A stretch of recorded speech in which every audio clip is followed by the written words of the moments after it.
2022 से लेकर चाहे 2036 तक चुनाव लड़ना पड़े तो अब की बार इंशाल्लाह अपने भागीदारी हम लेकर रहेंगे और मुख्यमंत्री अपना ओवैसी साहब को हम बना कर रहेंगे इंशाल्लाह।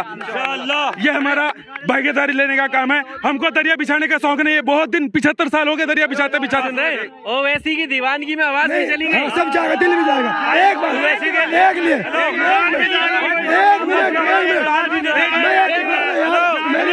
मेरी बात मैं कुछ कहना चाह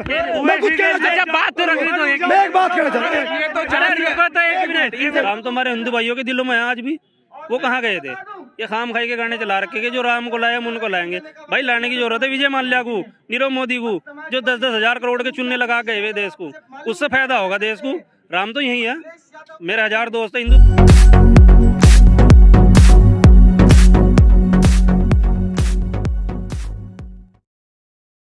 तो सहारनपुर में हम असदुद्दीन ओवैसी की रैली है, वहां पर पहुंचे हैं। ये तमाम आप जो तस्वीरें देख रहे हैं ये सहारनपुर की है और यहाँ पर जनता जो है वो ओवैसी साहब को सुनने के लिए पहुंच चुकी है। ये खास तस्वीरें सहारनपुर की हैं। तमाम लोग यहाँ पर जुड़ चुके हैं, उनसे हम बात करेंगे। तमाम मुद्दे हैं क्योंकि असदुद्दीन ओवैसी साहब पर जो हमला हुआ है उसके बाद ये दूसरी उनकी सभा है और यहाँ पर वो क्या कुछ कहेंगे इस पर तो बात होगी, सुनेंगे, इस पर नजर रहेगी। लेकिन उससे पहले लोगों का क्या मानना है, किस तरह की उम्मीदें हैं, उनसे हम बात करते हैं कि क्या उम्मीदें हैं ओवैसी साहब से। ओवैसी साहब ही देखिए, ओवैसी साहब पे जो हमला हुआ है पहले तो वो बहुत निंदनीय है क्योंकि हमारे किसी भी पार्टी के साथ राजनीतिक मतभेद हो सकते हैं लेकिन आपसी हमारा भाईचारा है। हम भी गाँव में अपने रहते हैं, हिंदू मुसलमान सभी साथ में खेलते हैं। जबकि उन्हें पता है कि ओवैसी वाले, हमें पता है कि बीजेपी वाले, लेकिन कभी हमारे ऐसी वो नहीं होती। तो ये बीजेपी ने जो जाति धर्म में बांटने का काम किया लोगों को, ये नौजवान लड़कों के हाथ में पिस्टल है। तो ये कहना है कि ओवैसी साहब के बयानों से को लेकर वो दुखी थे, इसकी वजह से। ओवैसी साहब ने आज तक है ना पूरे देश में रैलियां की। कहीं पे भी आपने भाषण दिया, उन्होंने दिया। पूरे देश में एक FIR दिखा दो, उससे ऊपर कानून है ना, कानून है, संविधान है, कोर्ट है। वो किस लिए है? उन्हें हथियार उठाने का हक किसने दिया? ये बात है ना। अगर उनके भाषण जो है भड़का हुआ है तो कानून है, FIR दिखा दो पूरे देश में। जब कोई FIR नहीं है तो साबित है इससे कि उनका बयान कोई भी है भड़काऊ नहीं है। जज्बाती हो सकता है, अपनी कौम को जमाने के लिए जब जज्बाती बयान तो देने ही पड़ेंगे।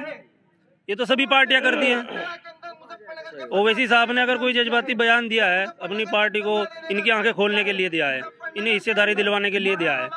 अखिलेश यादव ने भी कहा है। अखिलेश यादव ने क्या कहा है? इन्होंने कहा है मतलब इसका मुखालफत की है इस चीज की कि ऐसा नहीं होना चाहिए। मुखालफत तो करे ही है। योगी जी तो कहते हैं कि गुंडे या तो परलोक चले गए या फिर यूपी छोड़ के चले गए। अभी देख लो ये दिन दहाड़े छिछार जी टोल गेट पे क्या हुआ। उसी प्रदेश, उसी मुख्यमंत्री के प्रदेश में हुआ जो इस बात को साबित दावा करता है कि उत्तर प्रदेश से जो है क्राइम खत्म हो गया।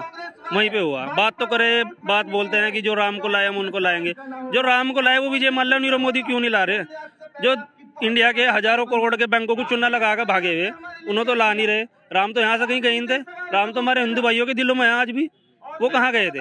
ये खाम खाई के गाने चला रखे कि जो राम को लाए हम उनको लाएंगे। भाई लाने की जरूरत है विजय माल्या को, नीरव मोदी को, जो 10-10 हजार करोड़ के चुनने लगा गए हुए देश को। उससे फायदा होगा देश को। राम तो यही है। मेरे 1000 दोस्त है हिंदू, सबके दिलों में राम है। मुझे कोई दिक्कत नहीं है इससे, ना उन्हें दिक्कत है मेरे से कोई भी। इन्होंने जाति धर्म में लोगों को बांट रखे है अपने भाषणों से। भगवा लहराने की बात कह रहे हैं। भगवा तो लहर रहा, भगवे से कौन रोक रहा? भगवा लहर नहीं रहा। हमारा ये पतंग लहर रही, उनका भगवा लहरा, क्या दिक्कत है इसमें? लेकिन जो बांटने का काम किया जा रहा लोगों को वो गलत है। देश कभी भी अलग अलग हिस्सों में बट के आगे नहीं बढ़ सकता। साथ में मिलकर रहेंगे तभी आगे बढ़ेगा। साथ में मिलने की बातें तो करते हैं दूसरे लोग, कहते हैं साथ में मिलने की बात करी थी हमने। अखिलेश को जो है पेशकश की गठबंधन की, नहीं किया उन्होंने। अब आप बताओ 19% नहीं लेना चाह रहे। मैं बता तो रहा, 19% मुस्लिम, 19% मुस्लिम है उत्तर प्रदेश के अंदर।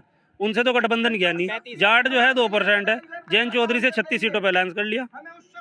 अब हम तो अपनी पार्टी को ही मजबूत करेंगे फिर जब हमें दिख रहा कोई साथ ही नहीं लेने को तैयार है। हमारे बैरिस्टर साहब ने उन्हें पेशकश की। पार्टी आपकी है, साथ क्या ले? पार्टी कौन सी? हमने अरे मुस्लिमों ने तो अपना सेकुलरिज्म, मुस्लिमों ने अपना सेकुलरिज्म 4 बार साबित किया समाजवादी को सरकार बना के।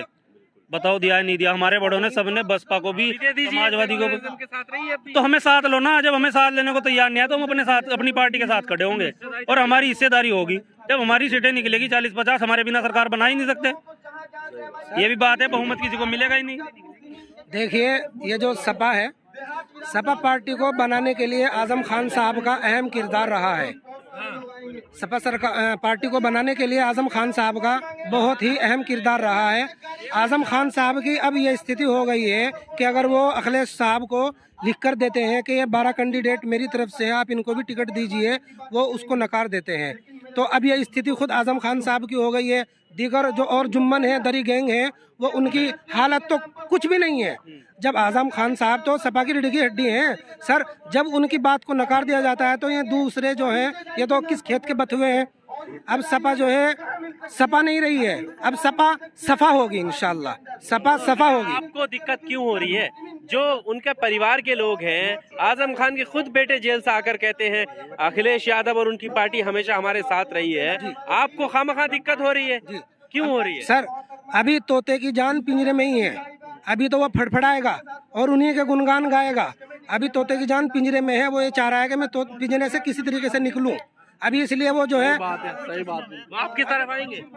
हाँ, हम उम्मीद करते हैं कि वो हमारी तरफ आए, इंशाल्लाह उनको सपा से बेहतर मकाम दिया जाएगा इंशाल्लाह। ओवैसी साहब ने तो ये कहा है कि आप इधर उधर क्यों धक्के खा रहे हैं, कभी किसी को स्टेज से गिरा दिया जाता है, कभी किसी को सोफे पे नहीं बैठने दिया जाता। ओवैसी साहब ये कह रहे हैं कि आप इधर आइए, ये आपकी पार्टी है, हम आपको अपने कंधों में बिठाएंगे, धक्के नहीं देंगे। और जमीरुल्लाह खान साहब जिनके बारे में ओवैसी साहब ने जो है आवाज़ उठाई थी कि उनके साथ ये गलत किया है, 2 मरतबा का सिटिंग एमएलए रहा है वो, तो जयंत चौधरी उनसे अलग मिलने पहुंचे, तो ये कम से कम ओवैसी की आवाज़ उठाने से तो हुआ। पर आपकी बात सुन कब रहे वो लोग जिनकी आप आवाज उठा रहे हैं? सर हमारी बात अगर वो नहीं सुनेंगे ना तो वो नुकसान में रहेंगे। सपा ने हमारे बगैर आज तक सरकार नहीं बनाई है और नहीं बना पाएंगे इंशाल्लाह। तो आपके बगैर का क्या, वो तो ये कह रहे हैं ना कि आपकी पार्टी है, हिस्सेदारी कहाँ से आ गई इसमें? जब आपकी पार्टी है तो अपनी पार्टी से कैसी हिस्सेदारी? सर असल में क्या है, हम ताबेदारी नहीं करना चाहते, हम ताबेदारी नहीं करना चाहते, लेंगे देंगे, हिस्सेदारी नहीं करेंगे, ताबेदारी हम ताबेदारी नहीं करना चाहते। हम ये चाहते हैं कि अगर आपने जयंत चौधरी साहब के लिए एक कुर्सी रखी है, हमारी कुर्सी कौन सी है, हम ये चाह रहे हैं, हमारी कुर्सी कहाँ है? कहाँ ये कहाँ से लाते हो? दरी गैंग और दरी बिछुआ, ये सब चीजें कहाँ से लाते हो? आपके साथ हमारे साथी क्या कहते हैं कि दरी बिछाते हैं, अरे वो लोग बिछाते हैं जो चमचागिरी करने वाले होते हैं, वही दरिया बिछाते हैं। अखिलेश भी सुनो और उसकी पार्टी के सारे नेता सुनो, बिना मुसलमानों के बनी नहीं, उन्होंने बिछाई होंगी दरिये। हम तो जो है ना उन पे खुद दरिया बिछवा लेंगे और कुर्सी पे बैठने वाले लोग हैं हम। पूछो क्यों? मैं राव खानदान से हूँ, कुर्सियों पे बैठते आए हम पहले से। और अखिलेश सर तो 2% है, राजपूत जो है ना यहाँ से जो है ना 18% है। अखिलेश को अगर चाहे आज कुर्सी से उतार दें, उतारेंगे इंशाल्लाह। क्यों? अखिलेश सर ने जो है यूपी का नाश करा। आप अखिलेश को हराना आए हैं, भारतीय जनता पार्टी को हराना है? हम जो है सारी पार्टियों को हराएंगे। नहीं बीजेपी को हराने का मैं बता रहा हूँ, ठेका थोड़ा बीजेपी से मतलब नहीं है हमें।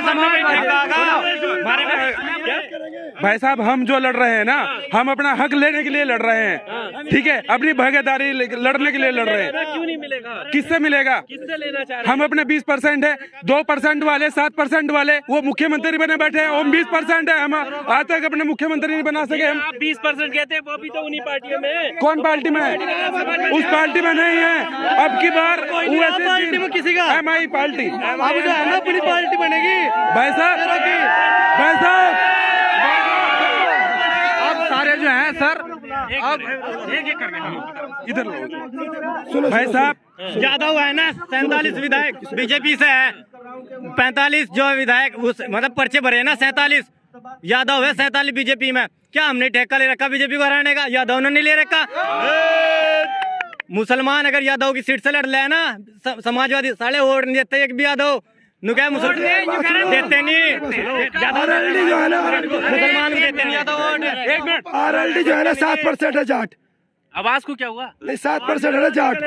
जब 7% नारेबाजी ज्यादा कर ली क्या? जाट जो है 7%। सुनो, अरे सुन रहे ओवैसी की दीवानगी में आवाज नहीं चली गई? सब जाएगा, दिल भी जाएगा। एक बार एक लिए एक मिनट मेरी बात मेरी बात, मैं कुछ कहना चाह बात तो रखनी तो एक मैं एक बात कहना चाहता हूँ।